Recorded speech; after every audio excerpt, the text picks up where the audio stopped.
کے بارے میں اہم ترین آیت ہے۔ اب یہ آیت مبارکہ ایسی ہے جس سے لوگوں نے غلط رزلٹ بھی نکالا ہے آپ علیہ السلام کی شفقت کے پوائنٹ آف ویو سے۔ میں انشاءاللہ اس وسوسے کو بھی سیٹل کروں گا۔ یہ ہے سورہ آل عمران کی آیت نمبر 159، فَبِمَا رَحْمَةٍ مِّنَ اللَّهِ لِنْتَ لَهُمْ۔ یہ تو اللہ کی رحمت ہے اے نبی علیہ السلام آپ پر کہ آپ بڑے نرم ہیں اپنے ساتھیوں کے معاملے میں، یعنی آپ صلی اللہ علیہ وآلہ وسلم کا ایٹیچیوڈ بڑا نرمی والا ہے اپنے ساتھیوں کے بارے میں، اصحاب رسول کے بارے میں، اور یہ اللہ کی رحمت ہے کہ اللہ نے آپ کو نرم دل بنایا ہے۔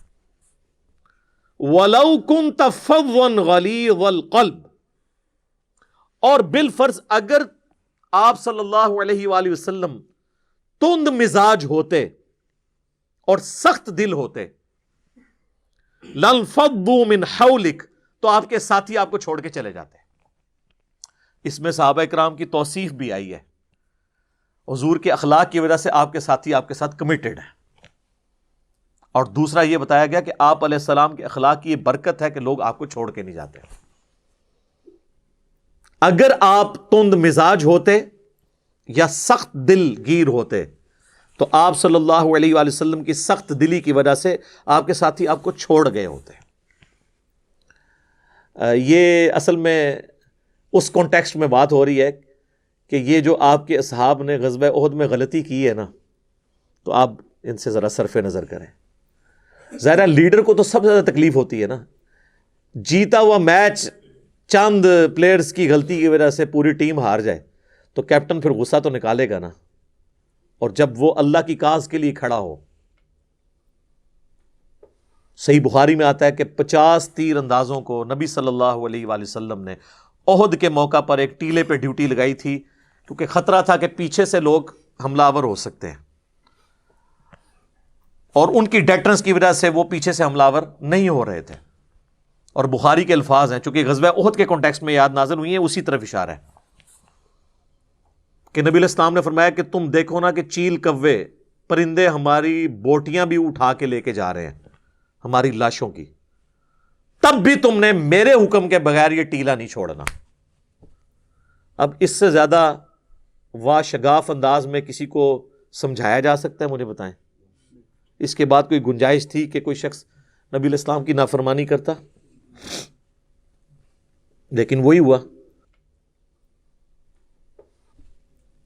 50 میں سے صرف 15 لوگ قائم رہے، اور ان کے لیڈر جو تھے عبداللہ بن جبیر رضی اللہ تعالیٰ عنہ، وہ چیختے رہے کہ اللہ کے نبی نے منع کیا تھا، لیکن 35 یہ کہنے لگے یہ تو اس صورت میں تھا کہ جب شکست ہو جاتی، اب تو ہم جیت گئے ہیں تو جا کے مال غنیمت جمع کریں۔ تو اللہ نے قرآن میں ڈانٹا کہ دنیا کی مال کی محبت کی وجہ سے دیکھ لو تمہاری جو فتح ہے وہ شکست میں بدل گئی، اور اس کا وبال ایسا پڑا کہ اللہ کے نبی موجود بھی تھے تب بھی اللہ کے نبی کی دعاؤں کا حصہ ان کو نہیں ملا، الٹا خود نبی علیہ السلام کے مبارک دانت شہید ہو گئے۔ بخاری اور مسلم میں آتا ہے، اور قرآن میں ہی اس کی طرف اشارہ ہے کہ آپ کی قتل کی افواہ بھی مشہور ہو گئی، تو وہ آیت نازل ہوئی، وما محمد الا رسول قد خلت من قبلہ الرسل، محمد تو نہیں مگر ایک رسول، ان سے پہلے بھی اور رسول گزرے ہیں، اگر یہ مر جائیں یا قتل کر دیے جائیں، یعنی پاکستان کے اندر یہ وفات پا جائیں یا شہید کر دیے جائیں، کیونکہ ترجمہ پاکستان میں تو وہ گستاخانہ ہو جائے گا نا دوسرا جو ایگزیکٹ ترجمہ ہے، تو کیا تم دین سے الٹے قدم پھر جاؤ گے؟ تو یہ پورا ایک کانٹیکسٹ چل رہا ہے۔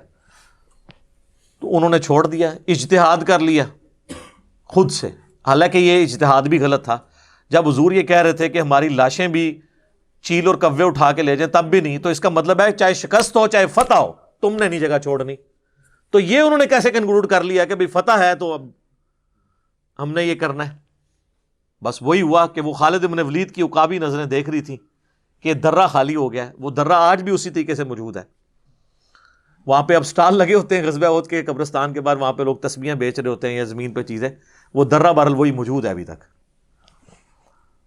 تو خالد بن ولید چونکہ کافروں کی طرف سے آئے تھے، وہ کیولری کے سردار تھے، یعنی گھوڑوں کی جو فوج ہے، انہوں نے دیکھ لیا، اچھا، انہوں نے ابو سفیان کو کہا جنگ ابھی ختم نہیں ہوئی، حالانکہ یہ لوگ پسپا ہو چکے تھے۔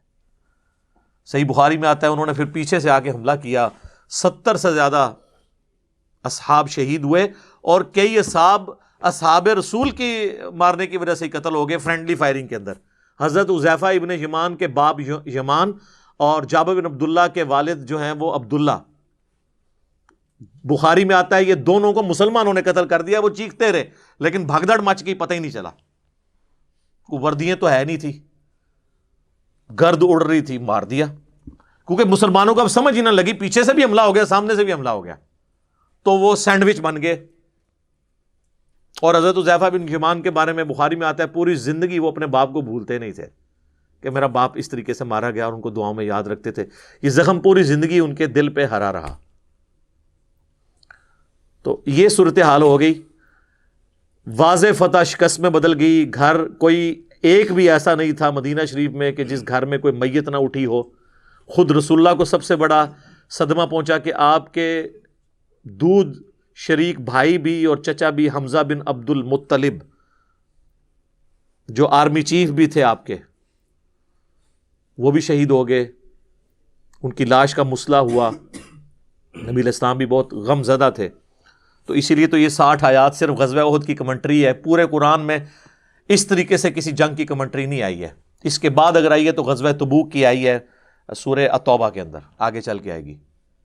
تو نبی علیہ السلام ظاہر ہے آپ خود بھی اس کی وجہ سے افیکٹو ہوئے. بخاری مسلم میں آتا ہے آپ کے 4 دانت شہید ہو گئے, اور مولا علی جو ہے وہ ایک تھال کے اندر جو ہے وہ ڈھال جو تھی تلوار والی ڈھال, اس کو الٹا کر کے اس میں پانی لے کے آئے, اور سیدہ فاطمہ نے آپ کا زخم دھویا اور ایک کاٹن کا کپڑا جلا کے راکھ رکھ کے اس خون کو روکا, تو پھر وہ خون رکا. تو نبی علیہ السلام خود بھی افیکٹو ہوئے. اس سے بڑا غم یہ تھا کہ مسلمانوں کے ساتھ اللہ کا وعدہ تھا کہ اس میں بھی فتح ہوگی. مسلمانوں کو یہ وسوسے آئے کہ بھئی وعدہ تھا تو پھر فتح کیوں نہیں ہوئی. تو وہ بھی ہم نے سن لیا, پہلے آیات گزری کہ اللہ نے تو فتح دے دی تھی, تم نے اپنا ڈسپلن لوز کیا اور تم نے رسول اللہ کی نافرمانی کی. پھر اللہ نے کہا کہ ہم نے تمہیں معاف کیا. اس میں سیدنا عثمان بھی شامل تھے. پچھلی دفعہ میرا کلپ اسی میں سے ہی اپلوڈ ہوا تھا. تو سیدنا عثمان کو اللہ تعالیٰ نے اس حوالے سے معاف فرما دیا, باقی اصحاب کو بھی. لیکن انسان تو انسان ہوتا ہے نا. ابھی اس چیز کا خدشہ تھا کہ نبی علیہ السلام اپنے ساتھیوں کو اس معاملے پہ ڈانٹتے. وہ ظاہر جینون ہوتا آپ کا ڈانٹنا. تو اللہ تعالیٰ نے اس کانٹیکس میں یہ بات کی ہے. پہلے تو حضور کی تعریف کی ہے کہ اللہ نے آپ کو بنائی نرم دل ہے, آپ اپنے ساتھیوں پہ ایسی شفقت کرتے ہیں, اسی وجہ سے آپ کے ساتھی آپ کے ساتھ کمیٹڈ ہیں اور آپ کو چھوڑتے نہیں ہیں. نرم دل کیا بنایا جناب, وَمَا أَرْسَلْنَاكَ إِلَّا رَحْمَةً لِّلْعَالَمِينَ, سورۃ الانبیاء آیت نمبر 107. تمام جہان والوں کے لیے آپ کو رحمت بنا کے بھیجا ہے. یہ تو آپ علیہ السلام کی شفقت تھی. بخاری اور مسلم دونوں میں حدیث ہے, انس ابن مالک کہتے ہیں میں نے 10 سال حضور کو وضو کروایا ہے, اور میری عمر 10 سال تھی جب میری ماں نے مدینہ شریف حضور ہجرت کر کے آئے تو مجھے حضور کے سامنے لے گئیں اور کہا کہ یہ میرا بیٹا ہے انس, تو یہ آپ کی خدمت کیا کرے گا. 10 سال کا بچہ کیا ہوتا ہے. تو کہتے ہیں میں تو بچہ تھا, کبھی حضور مجھے کسی کام سے بھیجتے تو میں جا کے بچوں میں کھیلنا شروع کر دیتا, میں کام ہی بھول جاتا. تو حضور نے کبھی مجھے ڈانٹا نہیں, کبھی آپ نے یہ نہیں مجھے کہا 10 سالوں میں تو نے یہ کیوں کیا اور یہ کیوں نہیں کیا. زیادہ سے زیادہ باہر تشریف لاتے تو آپ علیہ السلام میرے پیچھے کھڑے ہو جاتے پیار محبت کے ساتھ, یوں کبھی ہاتھ رکھ لیا آنکھوں پہ اور کہا, آپ پیار سے بھی سے انہیں انیس کہہ کے پکارتے, جیسے ہم وہ نک نیم رکھ دیتے ہیں نا, ٹھیک ہے, کسی کا نام ذوالفقار ہے تو پیار سے زلفی کہہ دیا اسے, اس طرح نام تھا انس تو انیس کہہ کے, اور کہتے میں نے تو تمہیں اس کام بھیجا تھا. یہ بھی نہ آگے کہتے کہ ابھی تک کیا کیوں نہیں. ٹھیک ہے, کبھی مجھے ڈانٹا نہیں ہے, پوری زندگی آپ کی شفقت. حتیٰ کہ بخاری مسلم میں ایک حدیث ہے,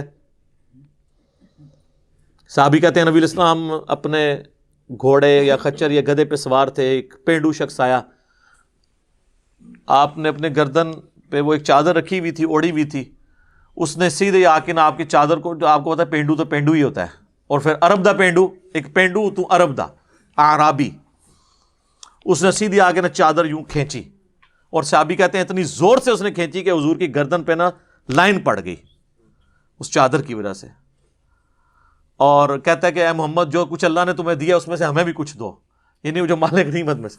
تو وہ صحابی کہتے ہیں میں دیکھا حضور مسکرا رہے ہیں اور آپ نے فرمایا اس کو دے دو. کتنے گھوڑے اور اونٹ حضور نے اسے گفٹ کیے. تو یعنی آپ کے اندر وہ غصے والا وہ ایلیمنٹ نہیں تھا, اس حوالے سے آپ شفقت والا آپ کے اوپر پہلو غالب تھا. اس طرح کے کئی واقعات ہیں. صحیح مسلم میں حدیث ہے جب طائف میں آپ کو پتھر مارے گئے تو آپ نے پہاڑوں کا فرشتہ آپ کے پاس اللہ نے بھیجا کہ آپ اجازت دیں ہم ان طائف کی وادی میں ان کو مسل دیا جائے. تو ان کا نہیں، میں اللہ سے امید کرتا ہوں ان کی آنے والی نسلیں جو ہیں نا وہ اسلام قبول کر لیں گی. ٹھیک ہے، تو آپ علیہ السلام پہ شفقت کا ایک ایلیمنٹ تھا غالب. یہ بہت سارے واقعات ہیں. مسئلہ نمبر 100 میرا انہی واقعات کے اوپر ریکارڈڈ ہے. جب وہ آیت آئی تھی سورہ توبہ کی، لقد جاءکم رسول من انفسکم عزیز علیہ ما عنتم حریص علیکم بالمؤمنین رؤوف الرحیم. نبی علیہ السلام مومنین کی جانوں سے بڑھ کر ان کا خیال رکھنے والے ہیں اور ان پر رؤوف بھی ہیں اور رحیم بھی ہیں. اس کانٹیکسٹ میں مسئلہ نمبر 100 میرا ریکارڈ ہوا تھا. میں نے یہ سارے واقعات بخاری اور مسلم سے بیان کیے تھے، کہانی شریف نہیں سر، احادیث شریف سے. تو آپ دیکھ سکتے ہیں جسے شوق ہو. اور اس کا عنوان تھا رسول اللہ کی اپنی امت سے محبت. ہم تو آج تک ہمیں حدیثیں یہ سنائی جاتی ہیں کہ ہمیں نبی علیہ السلام سے کتنی محبت ہونی چاہیے کہ ہمارا ایمان کامل ہوگا. یہ ایک پہلو ہے. ایک اس کا وائس ورثہ ہے کہ رسول اللہ کو ہم سے کتنی محبت تھی، آپ کو اپنے اصحاب سے کتنی محبت تھی، بعد میں آنے والے لوگوں کے ساتھ کیا محبت تھی. وہ سارے واقعات احادیث کی شکل میں نے بیان کیے ہیں. تو نبی علیہ السلام کی یہ شفقت والا ایک ڈومیننٹ پہلو تھا جس کو اللہ تعالیٰ نے یہاں پہ ایڈریس کیا کہ آپ کی یہ شفقت ہے. ابھی تک آپ اب یہ جو ان سے غلطی ہوئی ہے نا، تو آپ نے ان کی اس غلطی کے اوپر سرزنش نہیں کرنی. فاعف عنہم، ان سے درگزر فرمائیے. اچھا اب دیکھیں، ویسے تو اللہ کا معاف کر دینا بھی کافی تھا. اس سے پہلے 2 آیات گزر چکی ہیں، 155 نمبر اور 152 کہ اللہ نے ان کو معاف کر دیا. اب جب اللہ نے معاف کر دیا تو رسول اللہ سے معافی کا سرٹیفکیٹ تو لینے کی ضرورت نہیں تھی. یہ آپ کو ڈیکورم سکھایا جا رہا ہے کہ ٹیم لیڈر جو اللہ کے لیے ڈٹا ہوتا ہے نا، اس کا بھی آپ نے خیال رکھنا ہوتا ہے. حقوق العباد اپنی جگہ پر ہے، حقوق اللہ اپنی جگہ پہ ہے. تو نبی علیہ السلام کو اللہ نے کہا کہ میں نے تو معاف کر دیا اور آپ اتنے نرم دل ہیں. دیکھیں کس طرح پوری تمہید. حالانکہ اللہ تعالیٰ اس پروٹوکول کا محتاج ہے کہ اپنے نبی سے بات کرے، تو اتنا پروٹوکول کہ دیکھیں آپ بڑے نرم دل ہیں، آپ کی کتنی شفقت ہے، اسی وجہ سے آپ کے ساتھ لوگ اٹیچ ہیں، تو چھاڑ دو انہوں نے. یہ ہے اللہ کی اپنے نبی سے محبت. ورنہ اللہ اپنی مخلوق کو اس طرح کا پروٹوکول کیوں دے گا؟ وہ تو خالق ہے. خالق اور مخلوق اتنا بڑا ڈفرنس ہے کہ اس کے بعد تو کسی چیز کی گنجائش نہیں رہتی. لیکن یہ اللہ کی اپنے محبوب صلی اللہ علیہ وآلہ وسلم سے محبت کا اظہار ہے کہ اللہ تعالیٰ فرما رہا ہے کہ فاعف عنہم، آپ بڑے نرم دل ہیں. آپ اگر سخت مزاج ہوتے یا آپ کے ساتھی آپ کو چھوڑ جاتے، یہ آپ کا مزاج ایسا اللہ نے بنایا ہے کہ یہ آپ کے ساتھ ہیں. اب آپ ان سے درگزر کریں. واستغفر لہم، ان کے لیے دعائے مغفرت بھی کرتے ہیں. غلطی تو انہوں نے کیتی ہے، اے نہیں اللہ نے کہا کہ نہ اے صحابہ دی غلطی بیان کرنا گستاخی ہو جائے گی. یہ گستاخی جڑی ہے نا، یہ اج کل دے زمانے چ ہوندی ہے، اس زمانے چ نہیں سی ہوندی. غلطی ہوئی ہے، آپ بھی ان سے درگزر کریں، ان کے لیے بخشش طلب کریں تاکہ اللہ تعالیٰ ان کو معاف کرے. جس طرح سورہ النساء کی آیت نمبر 64 میں بھی ہے نا، وَلَوْ أَنَّهُمْ إِذْ ظَلَمُوا أَنفُسَهُمْ جَاءُوكَ. اے نبی جب انہوں نے اپنی جانوں پر ظلم کیا تھا تو آپ کے پاس حاضر ہوتے، آپ سے معافی مانگتے، آپ اللہ کے حضور کی سفارش کرتے تو اللہ بھی ان کو معاف کر دیتا. تو یہ اللہ تعالیٰ نے ایک پروٹوکول رکھا ہے کہ ٹیم لیڈر سے تو آپ نے جو غلطی کی معافی تو مانگنی ہے نا. نہیں، لیکن یہ آیت آج نہیں ہے کہ آج کسی نے قبر رسول پہ جا کے معافی منگوانی ہے. نہیں، نبی علیہ السلام جب ایز اے ٹیم لیڈر تھے اور آپ علیہ السلام کسی کو کوئی کام اسائن کرتے تھے، یہ اس کانٹیکسٹ میں بات ہے. تو اب کہا گیا کہ ان کو معاف کر دیں، ان کے لیے دعا بھی کریں اللہ سے کہ اللہ ان کو بخش دے. اور یہاں پہ بس نہیں کیا وَشَاوِرْهُمْ فِي الْأَمْرِ، اور مستقبل میں بھی جو واقعات آئیں گے نا اس میں آپ نے ان کو مشورے میں شامل کر رکھنا ہے.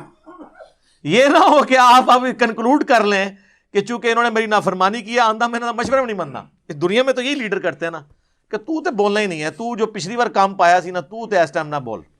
نہ، یہ نہیں کرنا. جب معاف کیا ہے دل سے معاف کرنا ہے، اور اس کے بعد بھی اگر کوئی مشورہ دے تو مشورہ لینا ہے، اپنے مشورے میں انہیں شامل. آپ اندازہ لگائیں کہ رسول اللہ کو حکم ہو رہا ہے کہ آپ نے اپنے ساتھیوں کے مشورے کے ساتھ چلنا ہے. ہمارا کون سا مسلمان حکمران ہے جو اپنے ساتھیوں سے مشورہ کرتا ہے. پاکستان کی ہسٹری میں نہ کوئی پرائم منسٹر اور نہ کوئی ڈکٹیٹر آپ کو ایسا ملے گا. سب گنڈے اور بدماش ہوتے ہیں جب وہ لیڈرشپ پہ ہوتے ہیں. ان کے ساتھیوں کو وزارتوں سے فارغ کر دیا جاتا ہے. میڈیا والے بتاتے ہیں سر تسی وزیر نہیں رہے. یہ انتہائی غیر اخلاقی حرکت ہے. ایسے لیڈرز، یہ لوگ لیڈر نہیں ہوتے ہیں. لیڈر وہ ہوتا ہے کہ جس کے ساتھی اس سے سیٹسفائی ہوں، اور جب وہ کام یہ کرتا ہے نا تو پھر وہ مشورے سے کرتا ہے. میں آپ کو اپنے آفس میں بتاؤں، ہمارے ایک ڈائریکٹر صاحب تبلیغی جماعت کے، یعنی وہ پاکستان میں آپ سمجھ لیں کہ ہماری ڈیفنس کی ٹیکنالوجی میں چند بڑے لوگوں میں سے ایک.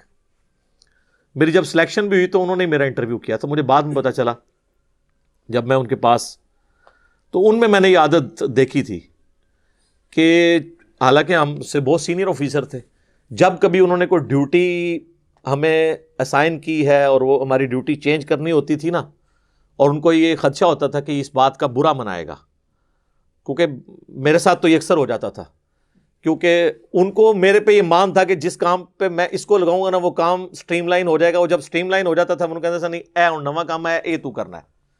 اور وہ اس وجہ سے کہ ان کو پتا تھا کہ باقی کسی کو دیا تو کھو کھاتے ڈل جائے گا، اور مجھے یہ ہوتا تھا کہ اب تو میں اب سکون سے بیٹھا ہوں تو اب مجھے ایک اور بے سکونی میں ڈال دیا. جس طرح کہتے ہیں نا وہ پنجابی کہتے ہیں نا کام کرنے والا بڑا ذلیل ہوتا ہے، ٹھیک ہے، کیونکہ نئی جڑی ذلت آندی وہ متھے ماری جاندی ہے. تو لیکن وہ اس طرح نہیں کرتے تھے کہ بھی اب یہ پوری تمہید بنانی، 3-4 دن بٹھانا، اچھا یہ ہو رہا ہے یہ ہو رہا ہے. ہمیں پتہ چل جاتا تھا کہ ہونے کیا ہونے لگا ہے. لیکن ہمیشہ اس طریقے سے ٹیم لیڈر وہی ہوتا ہے، اور پھر اس کی وجہ سے ہم بھی کوئی دل میں قلق محسوس نہیں کرتے تھے. چلو یار ٹھیک ہے. یہ ٹیم لیڈر کی نشانی ہوتی ہے کہ وہ پھر مشورے میں شامل کرتا ہے اپنے ساتھیوں کو. اب ایک اور اہم بات اس کے ساتھ آ رہی ہے، فَإِذَا عَزَمْتَ، جب آپ عزم کر لینا کسی کام کا، مطلب مشورہ ہوا، ایک چیز طے ہو گئی، اب بیچ میں جو ہے نا وہ پاک نہیں چھوڑنی کوئی، بس آپ کر گزرنا ہے. اور اس کے بعد کوئی غلط رزلٹ آ جائے تو اب یہ نہیں کہنا کہ اے نے مشورہ دیتا سی، نہیں، انہیں مشورہ دیتا سی، فیصلہ تے سر تسی کیتا سی نا، تو آپ نے اپنے فیصلوں کی حفاظت کرنی ہے. یہ بڑی اہم آیت ہے. فَإِذَا عَزَمْتَ، جب عزم کر لو نا کسی کام کا، فَتَوَكَّلْ عَلَى اللَّهِ، پھر اللہ پہ توکل کرنا ہے. حسبنا اللہ ونعم الوکیل، وہ آگے چل کے آئے گا کہ یہ دعا سکھائی جائے گی سورہ آل عمران کی 179 نمبر آیت میں، کہ ہم نے اللہ ہی پر بھروسہ کیا، وہی بہتر کارساز ہے. ان اللہ یحب المتوکلین، بے شک اللہ تعالی توکل کرنے والوں سے محبت کرتا ہے. یعنی آپ نے اسباب اختیار کرنے ہیں اور پھر نظر کس پہ رکھنی ہے؟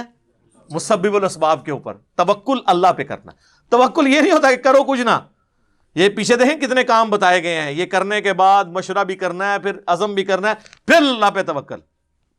ویسے توکل نہیں، وہ جو جامع ترمذی میں حدیث ہے کہ پہلے اونٹ کو باندھو پھر اللہ پہ توکل کرو، تو ظاہر ہے کہ اسباب آپ نے اختیار کرنے ہیں. اس میں ایک بڑی اہم بات میں آپ کو بتا دوں، بڑی مزے کی بات. وہ میں نے جن اپنے سینئر آفیسر کا ذکر کیا نا، ڈائریکٹر صاحب کا، تو وہ ہمیں ایک دن اسی طریقے سے سمجھا رہے تھے، چونکہ وہ تبلیغی جماعت سے بھی اٹیچ تھے. تو حاجی عبد الوہاب صاحب رحمہ اللہ تعالیٰ جو تبلیغی جماعت کے امیر تھے، جو 2-3 سال پہلے ہی فوت ہوئے، تو وہ کہہ رہے ہم ایک دفعہ حاجی صاحب کے پاس بیٹھے ہوئے تھے، تو حاجی صاحب کی عادت تھی کہ وہ مشورہ کرتے تھے جماعتوں کو بھیجتے وقت نا. تبلیغی جماعت میں ایسے بہت چیز زبردست ہے، مشورے والی اور عمارت والی.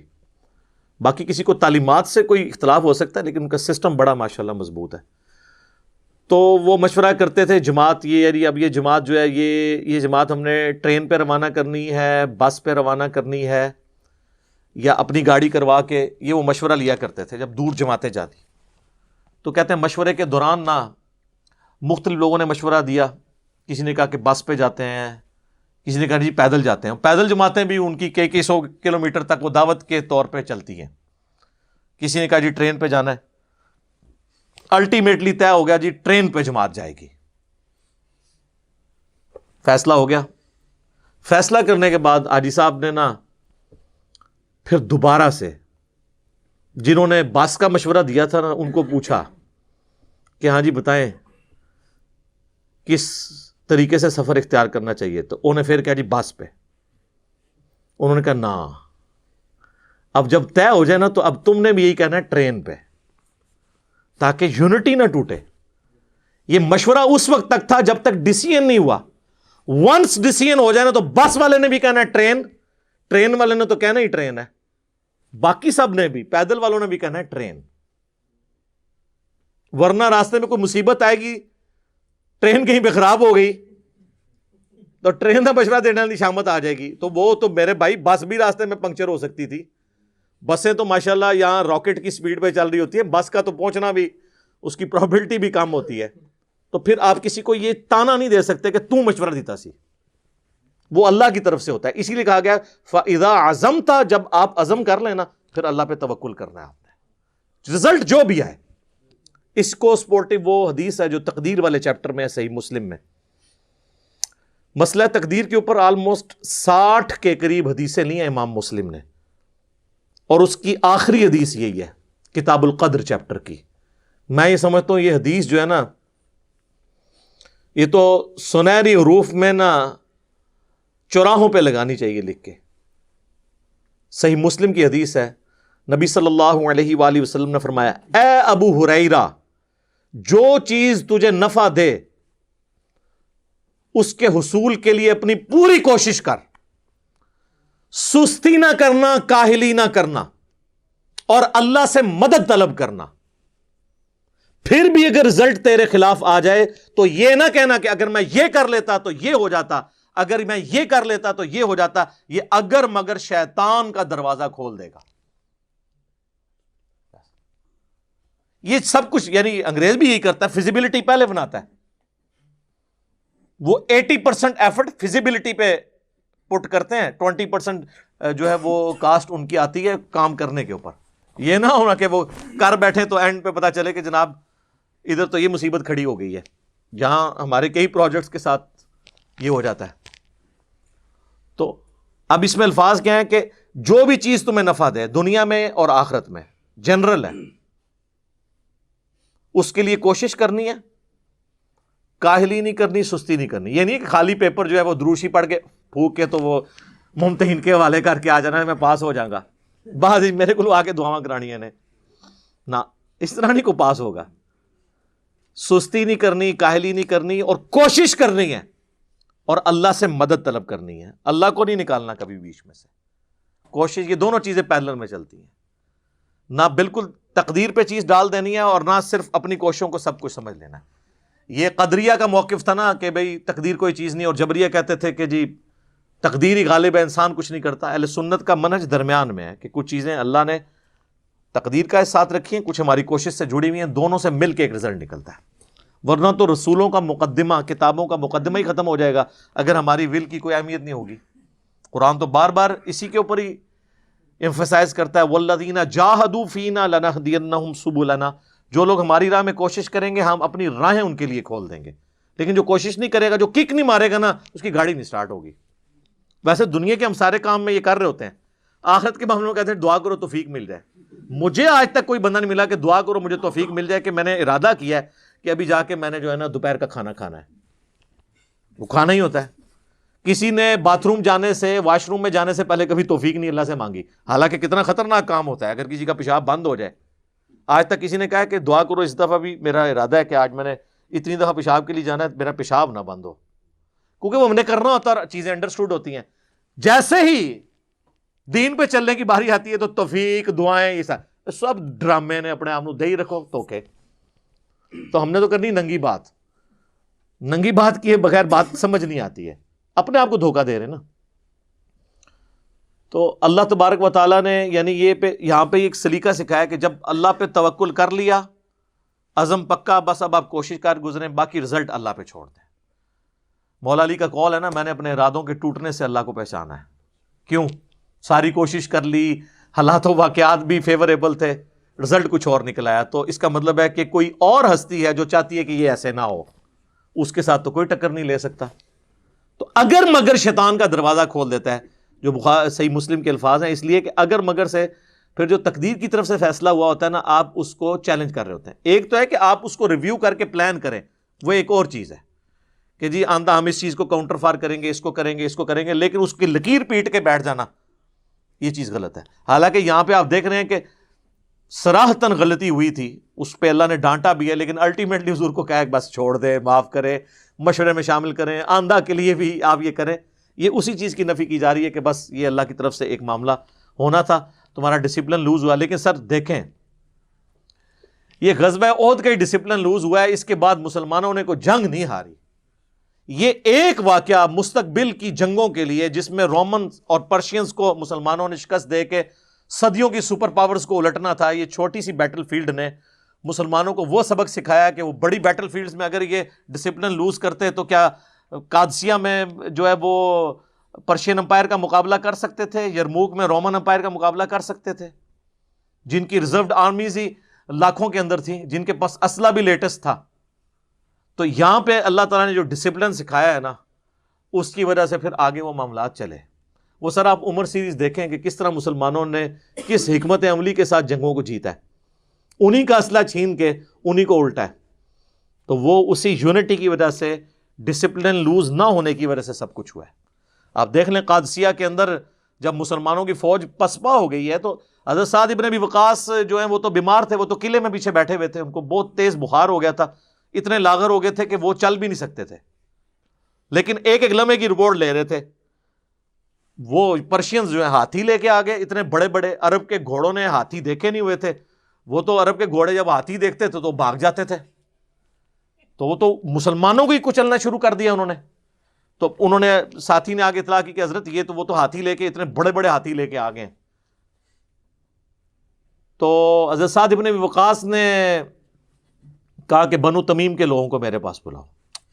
جناب بنو تمیم کے وہ لوگ تھے کہ جو اپنی جان کی پرواہ کیے بغیر بڑے بڑے کارنامے سر انجام دے دیتے تھے.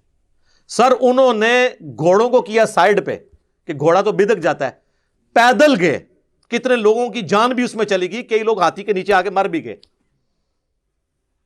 پیدل جا کے انہوں نے نیزے اپنے ہاتھوں میں پکڑ کے، تو وہ جا کے ان ہاتھیوں پہ بیٹھے ہوئے لوگوں کو گرایا، اور بعض ہاتھیوں کو بھی انہوں نے گرایا، اور مسلمانوں نے وہ جنگ جیت لی.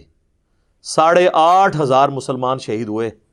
آج ان کے نام بھی ہمیں نہیں پتا. ان کی قربانی ہے، ان کے بھی بیوی بچے تھے، ان کا بھی مستقبل تھا، لیکن انہوں نے قربانی دی. آج ان کی قربانیوں کی وجہ سے اسلام ہم تک پہنچا ہے. اور بس ہم نعرہ لگا سکتے ہیں جو کچھ بھی ہیں تیرے محبوب کی امت سے ہیں. ان کو جچتا تھا کہ وہ نعرہ لگائے جو کچھ بھی ہیں تیرے محبوب کی امت سے ہیں. دیکھ محبوب کے ساتھ ہم نے وفاداری کی ہے. ہم کہتے ہیں ہم بے وفا ہیں، ٹھگ ہیں، فراڈی ہیں، تو ہم حضور کی نسبت سے ہمیں بخش دے. وہ اگر کہتے تو کہتے تھے دیکھ نسبت دی ہے تو ہم پاس بھی لا رہے ہیں اس کا. ہم بالکل الٹ چل رہے ہیں. رضی اللہ عنہم اجمعین وعلیہم السلام اجمعین، آمین. تو اللہ تعالیٰ فرماتا ہے کہ اللہ تعالیٰ جو توکل کرنے والے لوگ ہیں ان سے محبت کرتا ہے. ان ینصرکم اللہ، اگر اللہ تمہاری مدد فرمائے